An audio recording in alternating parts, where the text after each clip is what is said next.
Once upon a time, in a small peaceful village surrounded by green hills and tall trees, there was a woman named Amina. She was well known for her beauty and kindness, and she sold milk to the people in the village every day. Every morning, Amina would be in her backyard, preparing the milk she sold to everyone. One sunny day, while Amina was making milk like she usually did, something unexpected happened. A group of villagers, led by a man named Kobai, quietly entered her home and walked straight to the backyard without making any noise. They wanted to see how Amina prepared her famous milk. But when they got to the backyard, what they saw left them in shock. Amina wasn't getting milk from cows. Instead, they saw her pressing milk from her own breast into a big bowl. She did this every day and sold it as milk to the village. One of the villagers, surprised, shouted, "Amina, what are you doing?" The group was stunned. They had always thought they were drinking cow's milk, but it was Amina's breast milk all along. Kobai, who had suspected the truth for some time, said, "I told you all, Amina's milk wasn't from cows, it's from her." The villagers were horrified. Some felt disgusted, others felt angry and betrayed. They had been drinking her breast milk for years without knowing the truth. The anger spread quickly. Some villagers picked up sticks and stones, furious that they had been tricked.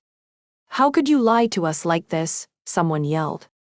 Amina, now scared and trembling, tried to explain. "Please, let me explain," she pleaded, holding her hands up to stop them. But the crowd was too angry to listen. Their faces were filled with rage, and they were ready to punish her. A woman in the crowd screamed, "Why would you do this? We trusted you." Before Amina could explain, someone threw a stone at her, hitting her on the head. She fell to the ground, bleeding. The crowd suddenly became quiet, shocked by what they had done. "Stop this madness," someone shouted. At that moment, the village elders arrived. Seeing the chaos, one of them raised his hand and commanded, "Enough." The crowd calmed down, still breathing heavily in anger. "Let her speak," another elder said firmly. "We need to hear her side of the story." The villagers, still upset, lowered their weapons, and the elders helped Amina to her feet. Blood dripped down her face as she looked sadly at the villagers. With the elders urging, the crowd gave her space. Amina, her voice shaking, began to tell her story. "You all know me," she started. "You remember when I was happy with my husband Samir and our 7 children?" The villagers nodded, recalling those better times. Amina continued, her eyes filled with sorrow. "I was happy then, but everything changed when tragedy struck." Her face darkened as she spoke about losing her youngest son, Jamal. He had fallen ill, and despite all they tried, they couldn't save him. Losing him broke her heart. The villagers listened quietly as Amina shared her pain. She went on to say that not long after losing Jamal, her husband, Samir, was killed while working on the farm when a tree fell on him. The villagers remembered that tragic day too, as it had shaken the whole community. As Amina told her story, the crowd felt the deep sadness she had carried all those years. Amina paused, tears filling her eyes as she spoke. "People whispered that I was cursed, that I caused all the bad things happening to me," she said softly. "Then, one by one, 4 more of my children passed away. Each loss felt like a piece of my heart being ripped apart. I was left with only 2 children, struggling to survive." The villagers looked down, feeling ashamed for how they had treated her. "No one helped us," Amina continued, her voice filled with pain. "People were scared to even come near me, afraid they might get sick too." Amina's life, once full of love and happiness, had crumbled. She felt abandoned, and the villagers began to realize how much she had suffered.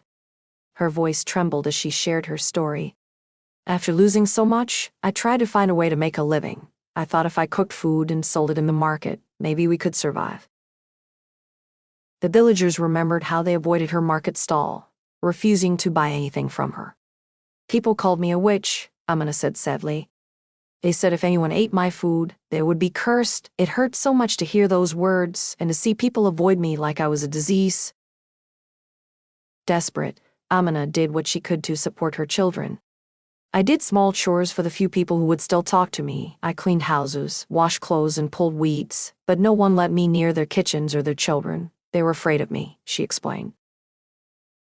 Despite her efforts, Amina's situation became worse. The little money she earned wasn't enough to feed her family. We were hungry all the time, Amina said, her eyes filling with tears. There were days we had no food at all. My children would look at me with hungry eyes, and I felt so helpless. The villagers felt uncomfortable, remembering how they had pushed her away. Then Amina spoke of her last daughter. My sweet little girl became weaker every day, she whispered. We didn't have enough food, and she was so small. One day she couldn't hold on anymore. She died in my arms, cold and hungry.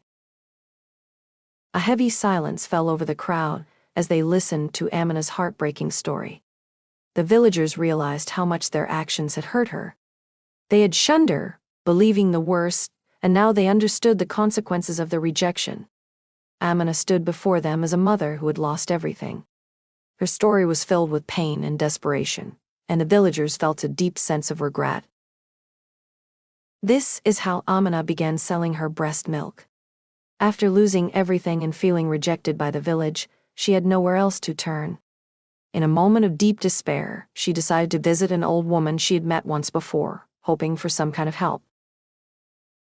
Amina traveled to the old woman's small, mysterious house on the edge of a distant village. The old woman welcomed her inside, her eyes full of wisdom and kindness. What brings you here, my dear? She asked in a soft but powerful voice. With tears streaming down her face, Amina told the old woman about all her struggles, her losses, the villagers' accusations, and how they had turned their backs on her. I have nothing left, Amina cried.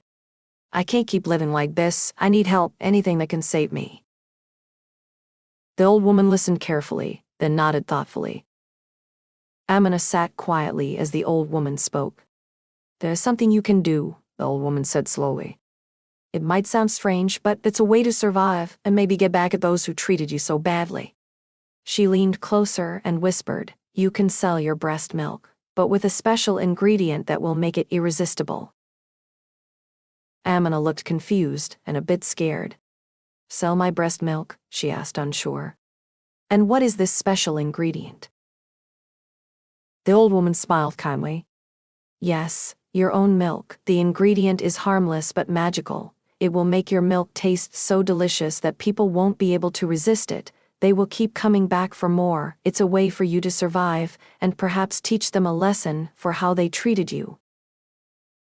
Amina hesitated. The idea felt strange and wrong. I don't know if I can do this, she admitted. What if it makes things worse? The old woman gently touched Amina's hand. It's harmless, she assured her. You're not hurting anyone, it's just milk, but it will give you power, a way to change how they see you sometimes. In hard times, we must do things we never thought we would. Feeling both scared and hopeful, Amina agreed. She had nothing left to lose. The old woman gave her a small mysterious package and explained how to use it. As Amina left the old woman's house, she felt a strange sense of determination. She had lost everything, but this plan might give her some control over her life again. She returned to her village with mixed feelings of hope and fear.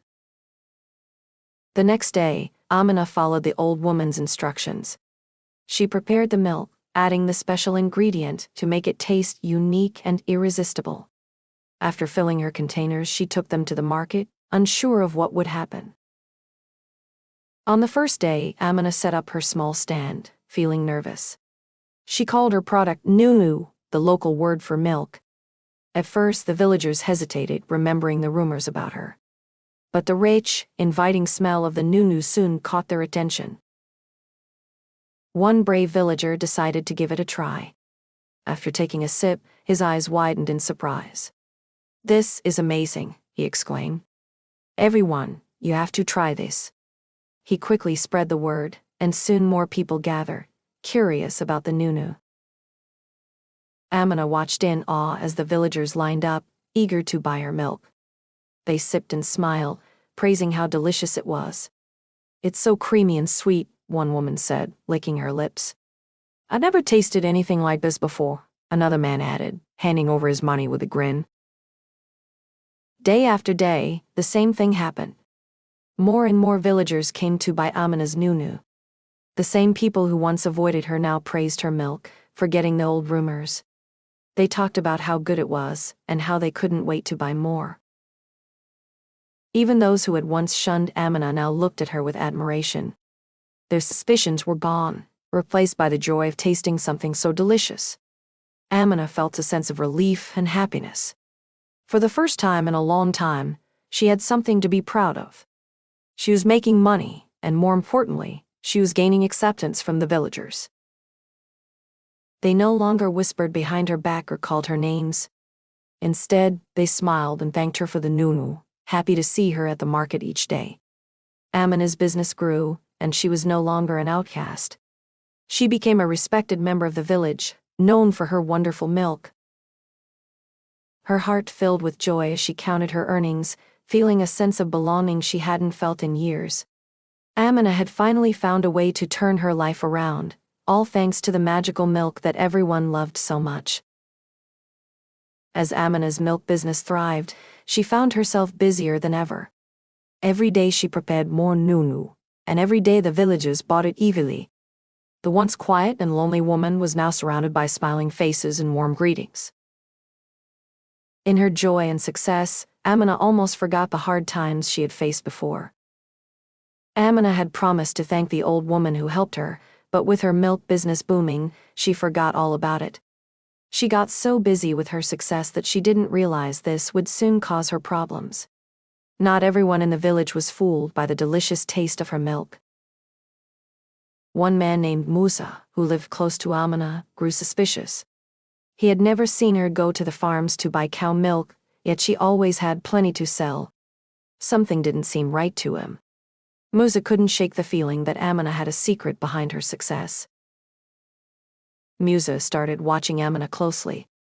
He noticed that she never left her house to get milk, yet her containers were always full. Where does she get all the milk? He wondered aloud. He tried to warn the villagers, saying, "There's something strange about Amina's nunu. Have any of you seen her buy cow milk?" But the villagers, now hooked on the sweet, creamy taste of the nunu, didn't want to listen. "You're just jealous," they told Musa. "Amina's milk is the best thing that's happened to this village in a long time. Why question it?" Musa grew frustrated as no one believed him. They were too enchanted by the delicious milk to think something might be off. "I'm telling you, she's hiding something," Musa insisted, but the villagers just laughed at him, thinking he was jealous of her success. Meanwhile, Amina carried on with her routine, unaware that Musa was growing more suspicious. She was thankful for how her life had changed, and how the villagers now accepted her. For the first time in a long while, she felt happy and at peace. Little did she know that forgetting to thank the old woman, and Musa's doubts, would soon lead to trouble. As Musa's suspicions grew stronger, the villagers continued to enjoy their daily supply of nunu, unaware of the brewing problem. It was only a matter of time before the truth would come out. Musa had enough of being ignored, and decided to take action. One early morning, before anyone in the village was awake, Musa quietly sneaked into Amina's backyard. He moved carefully, not making a sound, and peeked through a small gap in the fence. What he saw shocked him. There was Amina, sitting in her backyard, pressing milk from her own breast into a bowl. She was focused on her task and didn't notice Musa watching. Musa stood there, stunned, as he finally understood the secret behind the nunu. Without waiting any longer, he hurried back to the village square, where some villagers were gathered, getting ready for the day. Out of breath, Musa shouted, I saw Amina. She's been selling her breast milk, not cow milk." The villagers stared at him in disbelief. "What are you talking about?" one of them asked. "That's ridiculous." Musa shook his head, frustrated. "I'm telling the truth, I saw it with my own eyes. She was pressing milk from her breast in her backyard. That's the nunu she's been selling us." The villagers laughed, not taking him seriously. "You're making this up," one said. "You just want to ruin Amina's business because you're jealous." Musa clenched his fists, growing more upset. "No, I'm telling the truth, come with me, and I'll show you, you can see for yourselves. Still doubtful but curious, a few villagers decided to follow Musa. They quietly made their way to Amina's house, with Musa leading the way. As they approached, Musa motioned for them to stay quiet. They crept around the side of the house and peeked into the backyard. Just as Musa had said, there was Amina, pressing milk from her breasts into a bowl. The villagers gasped in shock. They couldn't believe their eyes. The Nunu they had loved so much wasn't cow milk, it was Amina's breast milk all along. The truth about Amina's milk was out, and the villagers were in shock. Musa, feeling both satisfied and worried, turned to the crowd. "How do you believe me?" he whispered. The villagers nodded, still trying to understand what they had just witnessed. They were angry, confused, and felt betrayed by Amina's deception. Now that the truth was revealed, the villagers knew they had to confront her. The peaceful village square was about to become a place of chaos. As the crowd gathered, their shock was clear. Gasps and murmurs filled the air. "It's true," one villager exclaimed in disbelief. "She's been selling us her own milk this whole time." Amina, realizing she had been caught, looked up, frozen in fear. Her face turned pale as the villagers began to shout and accuse her. "You tricked us," one villager yelled, shaking their fist. "You made us think it was cow milk," another shouted angrily. "We trusted you, Amina. How could you do this to us?" Even the village elders came to see what was happening. They stood with the crowd, their faces showing disappointment. The king himself, who had often enjoyed Amina's milk, was there too, his eyes cold as he looked at her. The villagers continued to yell, their anger growing louder. "We feel betrayed," someone shouted. "You've been lying to us all along." Amina, overwhelmed and scared, tried to speak. "Please forgive me," she begged, her voice shaking. But the villagers were too angry to listen. They felt humiliated and deceived.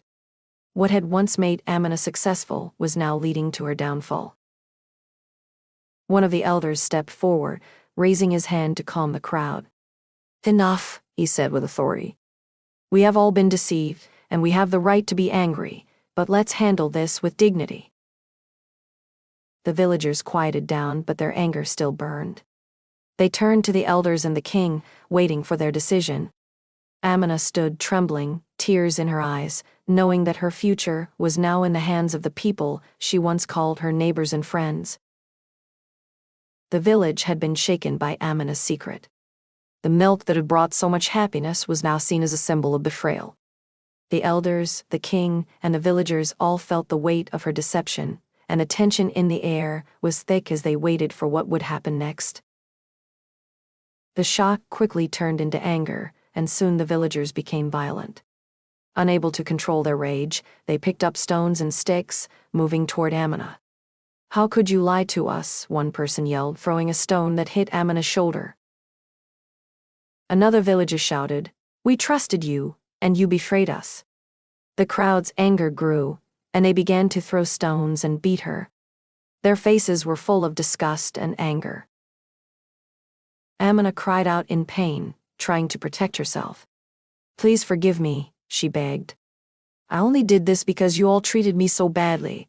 You called me a witch and shunned me. I had no other way to survive." But her words fell on deaf ears. The villagers were too angry to care. "We don't want your excuses," a woman screamed, throwing another stone. "You lied to us all." As the violence continued, the elders and the king tried to step in. "Stop this madness," one elder shouted. "This is not the way to handle things." But their voices were drowned out by the furious crowd. Seeing the situation was out of control, a group of men grabbed Amina and dragged her away from the mob. "Take her to the edge of the village," one of them ordered. "She doesn't belong here anymore." Amina struggled as they took her away, tears streaming down her face. "Please," she cried. Amina begged as they dragged her away, her voice filled with desperation. "Please, don't do this. I'm sorry, I had no choice." But the villagers were firm. They pulled her to the edge of the village, ignoring her pleas for mercy. When they reached the outskirts, they threw her to the ground. "You're banished," one of them declared.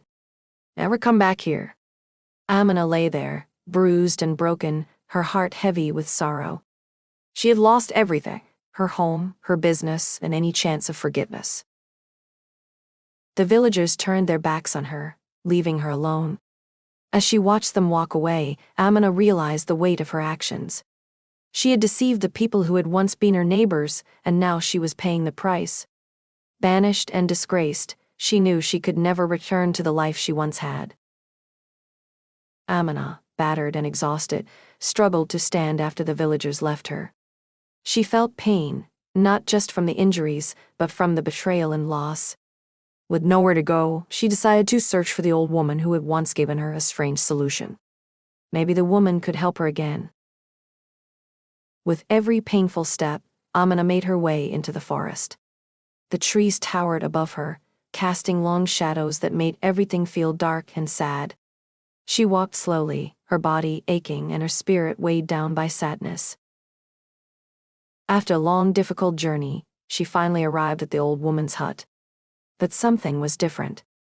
The place was quiet, and the door was slightly open. Amina called out, "Hello, is anyone here?" But there was no answer. She stepped inside and saw the old woman's daughter sitting quietly, her face filled with sorrow. "Where is she?" Amina asked in a soft voice. The daughter looked up, her eyes sad. "She passed away," the daughter replied. "My mother's gone." Amina's heart sank. The one person who might have understood her and offered help was gone. She felt completely alone. The daughter gave her a kind look, but there was nothing she could do. The old woman's wisdom and magic had been lost forever. Without the old woman's guidance, Amina felt truly lost. She had no home, no family, and no future. She wandered back into the forest, her steps slow and without direction. The trees seemed to close in around her, and soon she disappeared into the woods, never to be seen again. Back in the village, the people were left with their thoughts and regrets. The once busy market, where Amina's Nunu had brought so much joy, was now quiet. The villagers whispered to each other, wondering if they had been too harsh. Some felt guilty, remembering how they had shunned her and called her a witch. Others still believed they were right to be angry about her lies. As time passed, many began to question whether Amina was really to blame. Had their cruel treatment of her pushed her to do what she did? They also wondered what the old woman would have said if she were still alive.